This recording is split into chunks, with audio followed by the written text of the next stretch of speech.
waaw ñu ngi ak yéen ba tey fii ci LTV ñu ngi ak benn intervenant papa dañu lay laaj sa tour ak fan nga jógee. sëñ Babacar Diong. di animateur télévision sax comme yéen. macha allah waaye maa ngi dëkk fii ci Golf Sud. macha allah nekkoon RTS doon fa animé. émission bu ñu naan soppey Seydina Mohamed nga xam ne ñëpp la dajale woon. macha allah soppey Seydina Mohamed ñëpp la dajale woon papa dañu lay wax lan nga sentir tey bi nga duggee jàmmalaay gi. maanaam bi ma fi duggee li ma jëkk a sentir mooy li taxoon man ma ne dama créer émission boobu di soppey Seydina Mohamed alayhi salaatu wasalaam ndax yonent bi alayhi salaatu wasalaam tey ku fi jariñu yaa xam muy Mbàkke yaa xam muy Laay yaa xam muy Si yaa xam muy beneen sant boo mën di sant suñu borom tabaraka wa taala noonu la ko doxalee moo ne woon waxtasimu bi hablillahi jamihan wala tafarraqu mu mel ni dafa mel ni tey loolu moom moo feeñ ci fii Maam Baye Laay bi muy wootee ak léegi di 139 ans tey ci appel bi ñun ñëpp ñu fekke ko tey ñëpp laay lañu sant kon nag mu war ne rek loolu nga xam ne moom la yonent bi bëggoon ci ñun wallahi moo feeñaat fii tey ñëpp a jàppandoo ci benn buum yàlla nee na bu leen taxalikoo ba pare na ngeen rafetal jëm ci seen i nawle yéen ñëpp ndax yéen ñëpp ay jullit ngeen ginnaaw bi mu ne fa aslihu bayna ahwakum na ngeen rafetal jëm ci seen bopp te yaakaar naa ne tey lii lu rafet la ñëpp a ko rafet kon nag ñu ngi leen di gërëm yéen ñi nga xam ne yéen yor télévision bi di ñaan suñu borom tabaraka wa taala nii ñu fi dajee ren ñu dajee ki fi ay at yu bare ndax mag ñi lii rek la ñu bëggoon maam Abdoulahi bi nga xamee ne moom Thiaw Laay yal na yàlla gën ko fee yàggal lii rek la gisoon moo tax mu créé ay hymnes nationaux moom rek ngay dégg ci moom tey mu naan jox leen ma hymne national waa Touba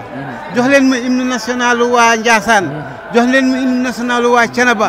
jox leen ñu hymne national waa kër Mame Cheikh Seydil Hadji Malick loolu boobu bu mu koy def it mi ngi waxaat ne nañu boolewaat rek loolu rek la ci wanewaat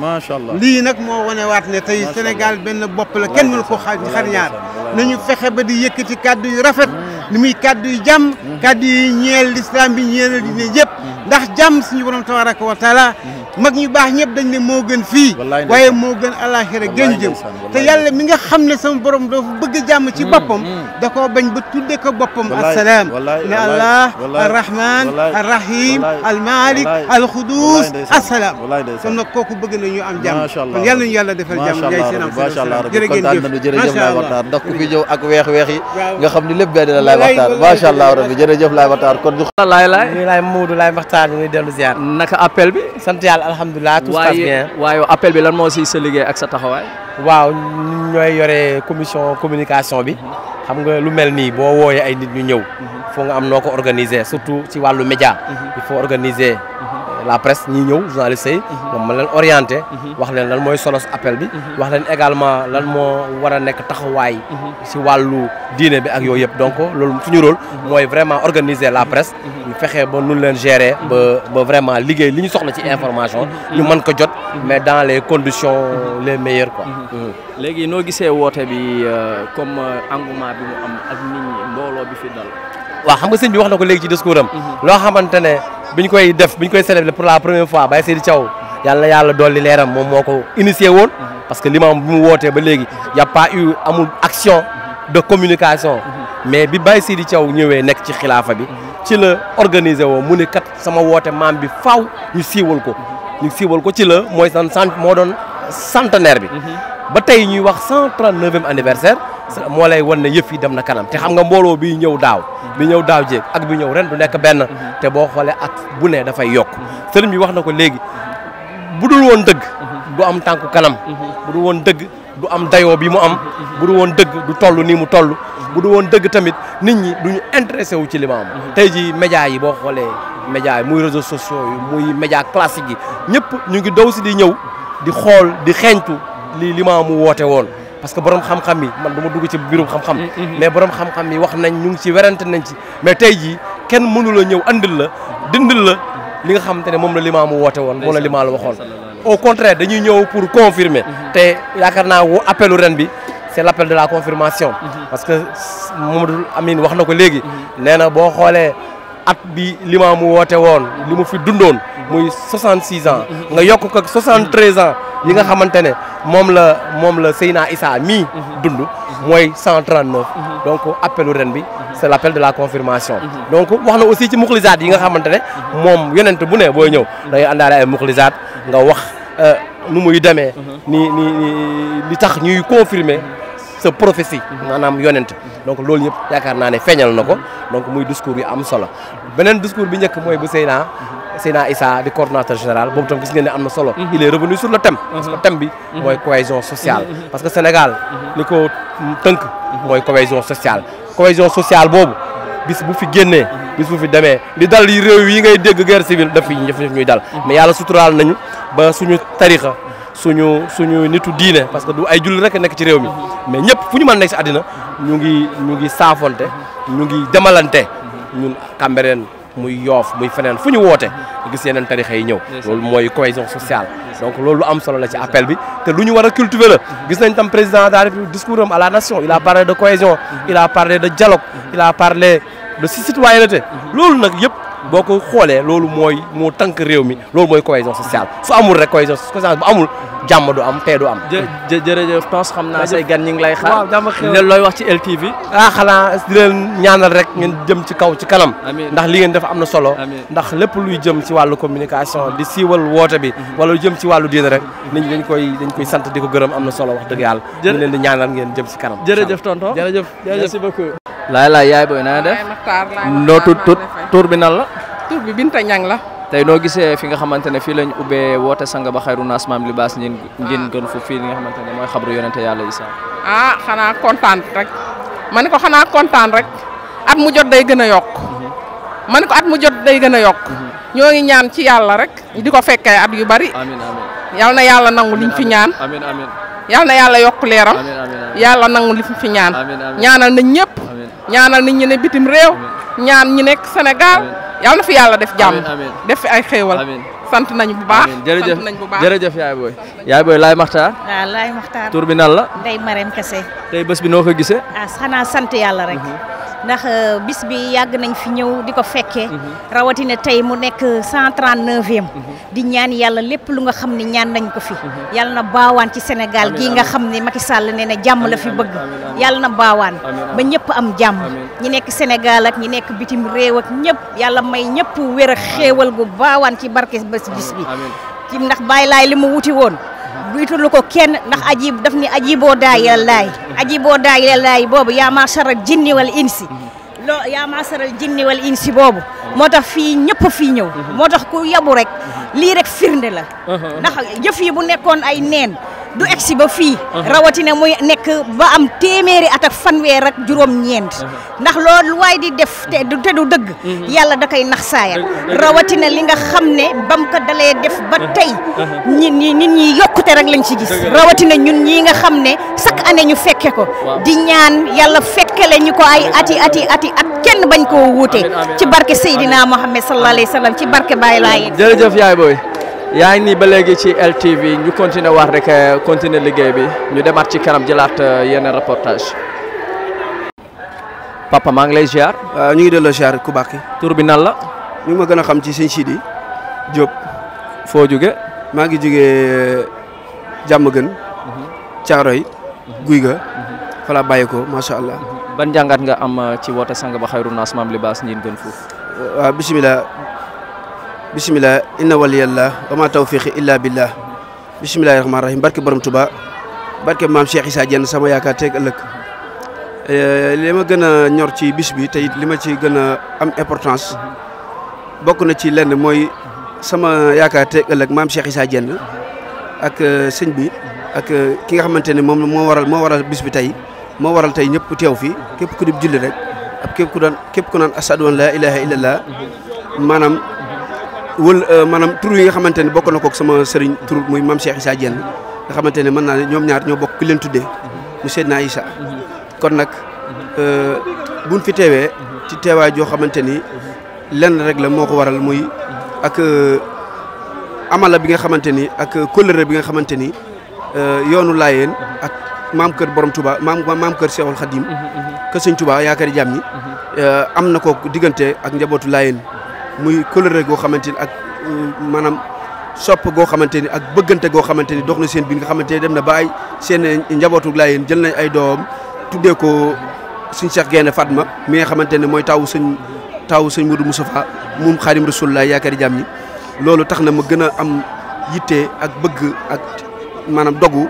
teew ci bis bi nga xamante ni maanaam bisub ziar la bisub nangu ñaan la bisub tiyaaba la nga xamante ne mën naa ni Seydina Limaam macha allah liggéey na fi liggéey goo xamante liggéey na fi ci lislaam liggéey goo xamante ni macha allah li ci ëpp solo rek mooy innamal mu'minina ihwa mooy bennoo gi nga xamante ne moom la suñu borom santaane ci jullit yàlla yi nga xamante ne amul nit ku ñuul amul nit ku weex amul nit koo xamante ni nit ku maanaam mel naka sudul noonu la boo ñëwee rek doo xam kii am na alal kii am na dara kii yorul kii pauvre la kii ku am la kii ku ñàkk la képp koo gis rek da ngay xam ni kii ñëpp ñoo yem ci yàlla muy jamaatu rahma googu nga xamante ni yàlla mooy moo ne mbooloo maanaam mooy jàmm mbooloo mooy lépp te loolu la sunu maam Seydina Issa ngootee te muy woote goo xamante ni génnul diine génnul islam génnul alxuraan génnul xadis Yonent bi sallallahu alayhi wasallam kon loolu ñu ngi ciy sant bu baax a baax di ñaanal ñi fi nekk ki fi nekkal muy xalifa bi di ñaan suñu borom may ko fanu gudd bu ànd ko gu wér ñoo ngi sant bu baax a baax ci teew gi nga xam ne yàlla dogal na teew nañ ko ci barab bi muy teewaay goo xamante ni lenn waru ko lu dul maanaam diine yi nga xamante ne moo nekk ci lislaam muy tarixe yi wax dëgg yàlla macha allah ñëpp dañoo bokk ndey bokk baay bokk ànd bokk di dóorandoo di yëkkateendoo macha allah te muy lu am solo loo xamante ni léegi rek maa ngi seetaan ci télé bi TFM seen porte-parole bi di wax lu am solo ci tarixe yi nga xamante ni jàmm soo ko wootee day fekk mu ne ci yow waaw bu nekkul ci yow maanaam mën a woote jàmm ba jàmm ñëw ci yow te loolu it mooy li am solo kon kër gii muy këru maam Limaamu jàmm lañ fi wootee jàmm lañ fi woote kon képp ku fi ñëw rek da nga fexe tënku ci loolu parce que bismillah ñu ngi jégul baax baax jërëjëf sëñ bi kontaan nañ ci yow macha allah yàlla kontaan jërëjëf macha allah ni ñu leen ko waxee woon du ñu jug di ànd ak yéen ba tey di fi dalal ay boroomi xam-xam ay kàngam ñu fas yéene ñoo waxal ci appel bi waaye ak ci thème mu appel bi ñu ngi fekk ku ñu wax professeur Assane di boroom xam-xam bu mag bu fas yéene ñoo tënkal ci thème bi en français Assane la cohésion sociale fondement de la paix et de la prospérité moom la commission scientifique tànn ren thème bi lan moo tax ngeen jël ko loolu lan bëggoon nga tënkal ñu ko ci tubaab. bismillahi rahmaani rahim wasalaatu wasalaamu ala asrafil mursalin seydina wa mawlana muhammadul imamillahi alayhi salaatu wasalaam seydil arabi wa sabi ajam ñu ngi siyaar mbooleem jullit ñi nga xam ne tey ñoo teew ci barab bi lépp nag ñu jiital ci sunub xalifa sunub sang seydina abdullahi yadulaaw nasaro nga xam ne tey liggéey bu yeggee fi liggéey ni ci liggéey bu am solo ak taxawaayam te ñaanam bàyyi ñu fi ba tey ñu mën a doxal liggéeyam moom bi nga xam ne moom la tàmbali woon ñu ngi ziar mbooleem jabootu Seydina Imaamullaahi alayhi salaatu wasalaam di ziar kilifa yi nga xam ni ñoo liggéey ba mbir mi yemb di comité d'organisation de l'appel te commission scientifique nekk ci entité bu am solo at ma jot dinañu def loolu liggéey bu am solo wala ci français donc chaque année on a attribué une tâche assez particulière au comité scientifique de l'appel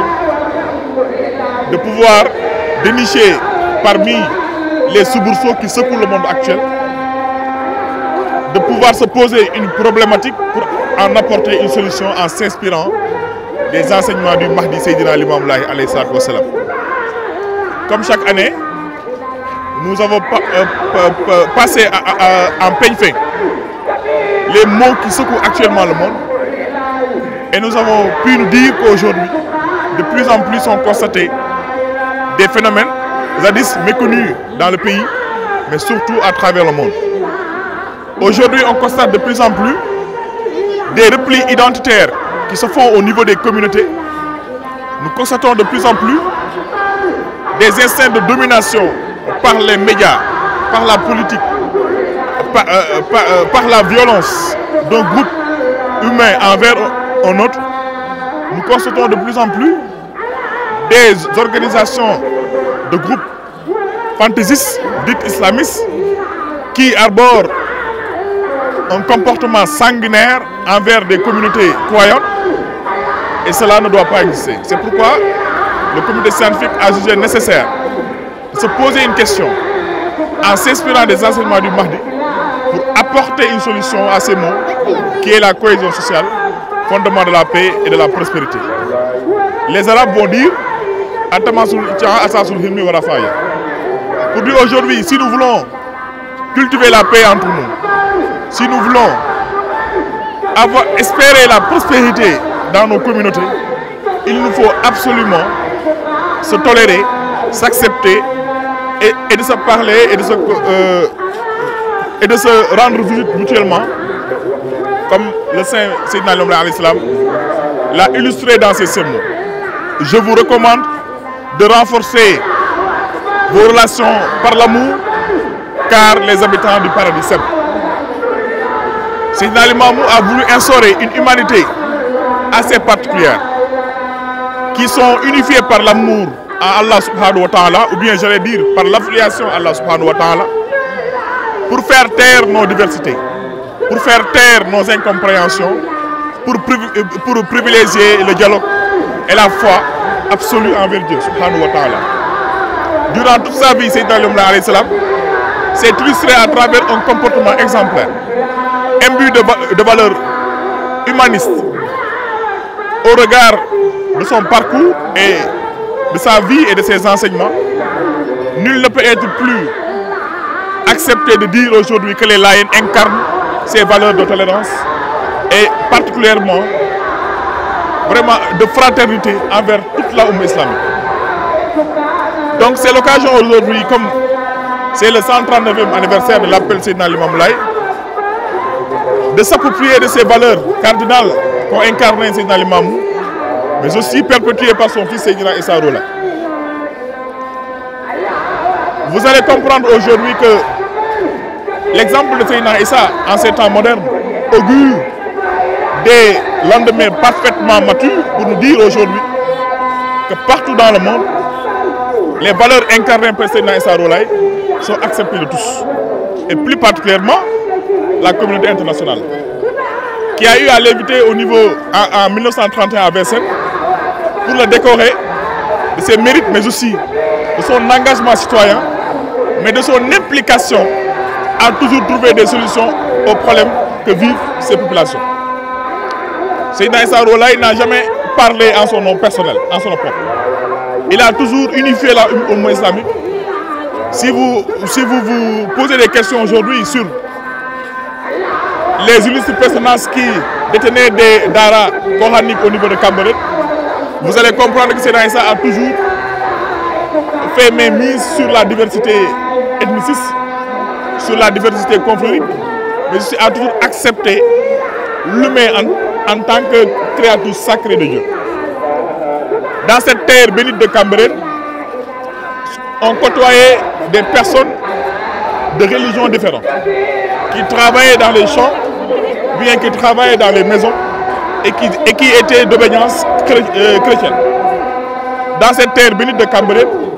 vous allez voir de illustres personnages qui ont été des pratiquants gelés de la foi, et qui étaient dans des mosquées de Cambérène et qui pratiquaient les 5 prières dans la mosquée de Cambérène, alors qu'ils étaient d'obédience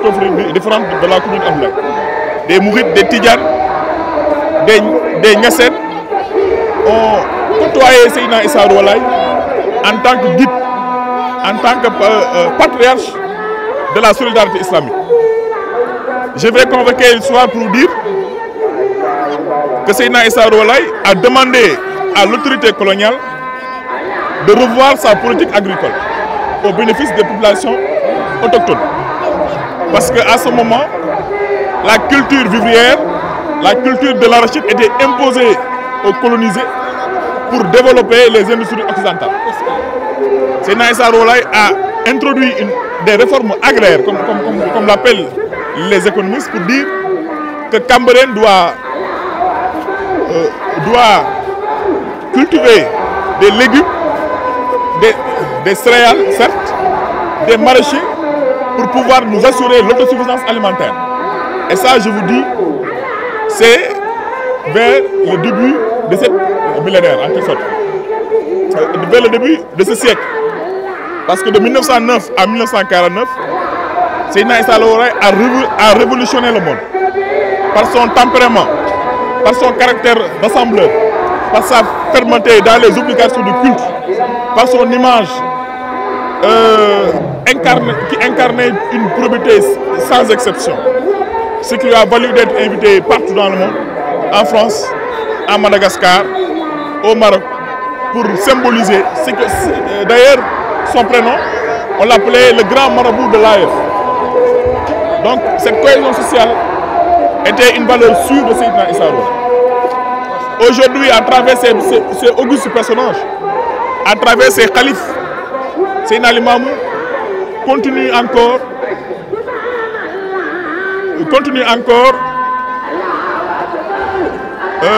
à travers ces augustes khalifes, continue encore de surprendre le monde. Partout, les Layènes sont des ambassadeurs de la paix, sont des ambassadeurs de la tolérance, sont des ambassadeurs de la cohésion sociale. Donc la communauté scientifique ne pourrait être mieux placée pour dire aujourd'hui que face aux maux qui secouent ce monde actuel, face au développement de ces replis de soi qui sont constatés partout dans le monde, il n'y a une seule réponse unique, c'est l'entente et la cordialité que symbolise la cohésion sociale. Et par cette cohésion sociale, nous pouvons espérer vivre dans un monde de paix, dans un monde prospère, où nous allons nous accepter dans nos différences mutuelles. C'est ça un peu qui a permis à la commission scientifique de choisir ce thème et nous vous félicitons pour votre entreprise. Merci beaucoup Assane muy borom xam-xam bu mag vraiment gis ngeen li ñu tënkal noonu ci nasaraan ñu ngi lay gërëm di la sant di la jaafal xam nañ ni jot gi bariwul ñeneen kii dañu la soxla kon dañu lay yeew rek incha allah rabi jërëjëf laay waxtaan yàlla comme ni ngeen ko déggee noonu mbokk yi ñu ngi ànd ak yéen ba tey ci LTV waxoon nañ leen ko fa seen àndaat ak yéen incha allah rabi fële sa Ngor waaye bu ngeen gisee discours le coordinateur Seydina Issa Laye le fils aîné du khalife gis ngeen discours am point yi mu laal bari na gis ngeen da si xuus na trop ci thème bi mooy cohésion sociale da see xuus lool sax génn si ay pàcc yi mu ci génn bokk na si juste milieu alwasatiya wax na si bu baax a baax wax ni nit ñi waruñoo ëppal ci dara yàlla sunu borom sax dafa ni kullu washrabu wala tusrifu lekk leen ngeen naan waaye bu leen ëppal ci dara nga gis dégg si ni ëppal baaxul ci dara waaye bi mu ci jugee jëlaat na point bi nga xamante ni mooy prospérité nga xamante ni mënta am lu dul nga liggéey rafahiya dafa war a ànd ak liggéey mu adresse sa parole jeunesse bi ndax nit mënoo wax ne damaa bëgg dara ba pare te nanguwoo liggéey te lii sonal jeunesse bi mooy dañuy bëgg xaalis te nangoo ñoo liggéey li ñuy préféré mooy toog seen benn roqu teg ataaya booleeg naan dëkk bi dafa metti te pourtant dëkk bi mettiwul ndax ñooy liggéey ña ngay am xaalis waaye ñaaree di nga dégg si seen parole it ñu naan lay liggéey amul si réew mi mais damay faral di wax ni liggéey am na si réew mi dafa fekk ni liggéey bi nga bëgg moo amul si réew mi taamu bi moo ñu sonal ñun ndaw ñi ba tax na ñuy taamu di dem ay fële si bitim réew waaye di ko defee si anam boo xamante ni jaaduwul di leen wax ni jeunesse bi dañu gën a góorgóorluwaat te gëm seen bopp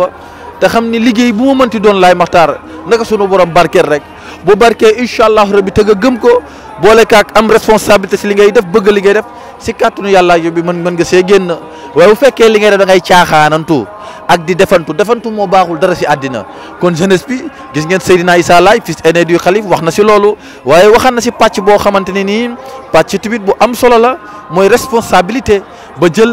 référence si aay boobu nga xamante ni sunu borom mi ngi wax naan yaay wallazina amanu ittaqu rabbakum allazi xalaqakum min nafsin wahida bu wax ni la àddina ñaar rek a fi ne muy góor ak jigéen kenn ku su ne am na responsabilité boo war a gàddu muy góor muy jigéen gis nga ba jigéen ñi ñëwee si yonent bi alayhi salaatu wasalaam di ko laaj ni ko yonent bi yow yàlla gis ñu benn yoon mu tudd ñu si alxuraan ndax fu mu waxee góor rek lay wax yàlla ni leen góor li ma wax ci góor loolu laay wax si jigéen gis ngeen aaya ba mi ngi noonu jël aaya saaru lu mu tuddee ko jigéen ñi donc Seydina Issa Laye wax na si loolu donc bi mu daanalee gis nga mi ngi wax nag wax dëgg fa yàlla si jeunesse bi wax si société bi wax ci li nga xamante ni moom moo am ci réew mi Atlanta yi am ci dëkk bi nañu jéem a nekk bendoo ndax commission scientifique thème bi ñu tànn ren thème bu am solo la nañu gën a góorgóorlu te bàyyi ci xel incha allahu rabbi waaye nag ñu ngi koy lancé umma islam bi yëpp à travers de la monde entier ñun ñëpp ñu xam ni Laye Makhtar mbir mi ngi noonu beneen bi ci topp mooy bi mu daanalee gis ngeen imam Mamadou Lamine Laye ñëw na génn fa mu daan génnee Laye Makhtar ñuy wax ni macha allah rabbi gis ngeen moom daanaka boo dégloo waxtaanam lépp daanaka ci nature bi la ko doon defee ci nature bi su ma nee nature bi nag mooy dafa jël li nga xamante ni moom la fi Seydina Limaamu Laay bàyyi di ay miracle mu jël ci daal ci dut baaraamam moom imam Mamadou Makhtar donc muy nekk lu am solo li ëpp si li mu waxtaane li ñu gën a seetlu nag mooy randalam géej gi nga xamante ni moom la maam Seydina Limaamu Laay alayhi salaam randaloon nga xam ni dafa amoon sabab bi tax mu def ko ndax bis dañoo toog si bisu tamxarit ginnaaw bi ñu reeree ba pare géej gi dugg biir Yoof tasaare fa yàq ko ba maar day taali bi loolu amee mag ñi pourtant ay noonu Seydina Limaamu lan alayhi salaam mais Baye Laye mësta noon ak kenn ci kaw suuf gis nga imam Mamadou Lamine ni mu ko waxee Limaamu ay noonam la gënoon bëgg sax ay soppeem moom Seydina Limaamu Laay alayhi salaam bi ñu ñëwee kalaame que ni que géej gi dugg na sunu dëkk yi dugg na sunu kër yi yàqati ka raxet bu dee yàllaa la yónni waxal ak moom mu ni leen bu dëkkee Laye Makhtar géej mindaa fol la ni yéen waaye bu subaak jàmm incha allah rabbi dinaa wax ak moom ba ñu xëyee ba julli fajar ba noppi c'est la Baye Laye boot loxoom yu tedd ya ànd ak saaba ya ka gëm ak noonam ya waaye saaba ya ña nga sàlloog baatu laa ilaha illallah ñoo nga naan laa ilaha illallah laa ilaha illallah laa ilaha illallah laa ilaha illallah bu Baye Laye yëkkatee ba daaneel mag ñi daal di koy jël keroog la Seydina Limaamu jug jëg mbër géej fan la jëm Limaamu moo ngay randali géej di wax ak jaam ak yàlla ba bi Limaamu demee ba egsi si géej gi dañu ko jaamu yàlla nga may jaamu yàlla yàllaa la bind ma yàlla mi la sàkk ma nag dama bëgg si ndigalam nga daal di randu topp sama baaraam bi keroog la ab ginnax gu rëy a rëy jug mel ni kuy ñëw ci Seydina Limaamu mel ni lu defaat marche arrière nee nañu mag ñi nee na keroog ni vague yi di avancé ginnax gi ni muy avancé keroog dañu doon def marche arrière di marche arrière bis boobu ba fi ñu toll nii mosuñoo gis ay ginnax yuy dem marche arrière Baye Laye di avancé géej gi arrière Limaamu di avancé géej gi arrière ba fa nga xamante ni soob na ko moom Seydina Limaamu Laay alayhi salaam mu gëstu wax ak mag ña ni leen àllaay ndax lii doy na dëkk mag ñu ni ko waxatoo dëkk kay xanaa addina ngay wax moo tax bu ñu xoolee si côté scientifique Seydina Limaamu dafa am lenn lu mu yokk si addina ndax ñun ñëpp xam nañ ni géej bokkul si océan Atlantique la bokkul si addina ba tey bu ñu xoolee Laye Makhtar ay lu mel ni ay pont ay projet état lépp mi ngi fiy jaar Laye Makhtar à cause randal gi Baye Laye randal nga xam dafa yokk lu bari si àddina macha allahu rabbi tey état ngi fii def ay projet yu am solo xotti nañ ab tali fan lañ jëm ni ngi mu ngi jëm ba Ndar mais bi ñu ñëwee ba xabru yonent yàlla Isa dañu fa defar pont bu doy waar pont bu yéeme lii lépp bokkoon ci mandarga Seydina Limaamu Laay alayhi salaam lii lépp Baye Laye waxoon na ko kon mi ngi noonu imam ci loolu la ñëwoon macha allahu rabbi kon fi mu nekk nii incha allah war den fas yéene dem ak yéen incha allahu rabbi ngoon ñu ngi jëm Ngor si xuntama nga xam ni fa la lépp dooree foofu mooy cosaan nga nag foofooy reen ba incha allahu rabbi buñ si jógee nag ñu joxante rendez-vous suba ak jàmm si kàttanu yàlla fële si yooru jàmmalaay nga xamante ne mooy farata gi si waxtu 10 heures ga si njolloor ga si dimanche ga naaj ba tàng lool Limaamu taxaw woote ba muy sunu mbégte mii kon incha allahu rabbi ñu ngi leen di tàggatoo di leen jaajëfoo yéen mbokk internet yi di leen wax ni di safoo ak yéen si LTV la ñu nekkoon wasalaamu aleykum waa diaspora bi aussi tamit ñu ngi leen di gërëm États-Unis Europe appel yaa ngi jóge fu ne message yaa ngi jóge fu ne jërë ngeen jëf Laye Makhtar ñu ngi gis seen encouragement kon ñu ngi leen di ñaanal yàlla leen fa yóbbu yàlla leen ko yàlla jox ci barke Seydina Mohamed kon ñu dikk daje ak yéen ngoon fële ci xunta ba buñ fa jógee dem jàmmalaay su yooru jàmmalaay incha allah rabbi in uridu illa al islah ma stata'tu wa ma tawfiqi illa billahi alayhi tawakkaltu wa ilayhi unib wa salaamu aleykum wa rahmatullahi taala wa barakatuhu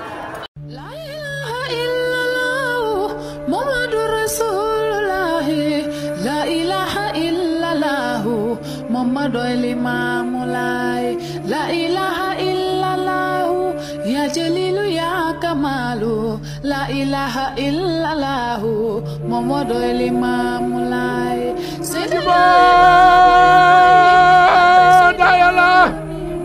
يا معشر الإنس والجن رسول الله إليكم